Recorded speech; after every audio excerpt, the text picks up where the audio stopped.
Sa Hilagang Japan, mayroong nakakatakot na pangyayari na di malilimutan ng mga tao. Noong March 11, 2011, ang buong hilaga ng Japan ay nakaranas ng napakalakas na lindol na may lakas na magnitude 9. At ang pangyayaring ito ay nakasentro 80 miles malayo sa Pampang. At agad nagpalabas ng tsunami warning ang lokal na otoridad sa lungsod ng mga baybayin. At dahil di na bago sa Japan ang mga ganitong pangyayari, agad-agad nang lumikas ang mga tao papunta sa mga matataas na mga lugar at gusali na nakuhanan ng hindi kapani-paniwalang video sa Kesenuma.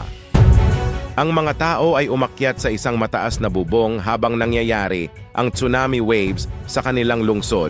Bigla na lang natumba ang ilan sa kanilang mga gusali, hinalo-halo na para bang isang tsunami na sopas na puno ng mga sasakyan at iba't ibang mga gamit.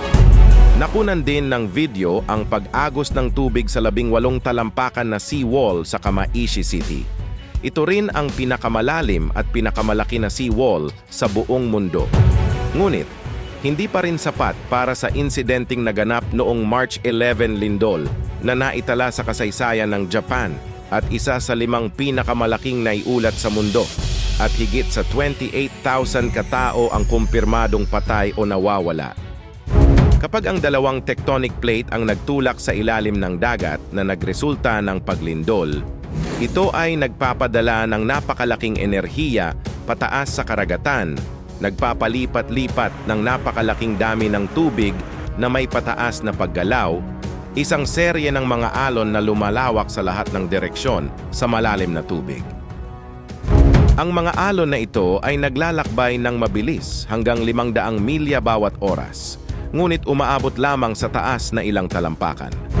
Maaaring hindi man lang mapansin ng dumadaang barko, ngunit habang pumapasok ang mga alon sa mababaw na tubig, ang alitan sa ocean floor ay nagpapababa sa bilis ng alon, ngunit pinapataas naman ang alon nito.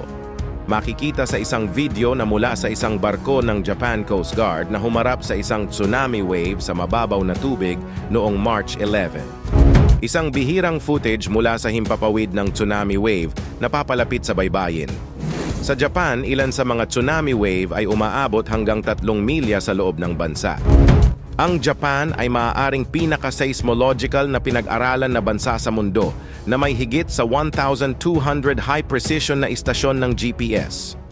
Isang geophysicist ng University of Alaska, ginamit ang data upang lumikha ng visualization ng March 11 na lindol. Ang mga wave displacement na nakikita mo ay kumikilos ng kasing bilis ng 5 milya bawat segundo. Sa larawang ito, ang mga alon ng tsunami ay nakikitang gumagalaw sa itaas ng agos sa ilog sa Hitachi, Nakasiti. Ang mga bagong teknolohiya ay nag-iwan ng napakadaming visual na ebidensya para sa pag-aaral ng mga darating na taon at maaaring makatulong sa atin na mas maunawaan ang kapangyarihan ng mga lindol at tsunami at para maiwasan ang pagkawala ng buhay sa hinaharap. Sana ay marami kayong natutunan tungkol sa mga kaganapang naganap sa Japan noong March 11, 2011. Ang mga ganitong trahedya ay paalala sa atin ng lakas ng kalikasan at ang kahalagahan ng paghahanda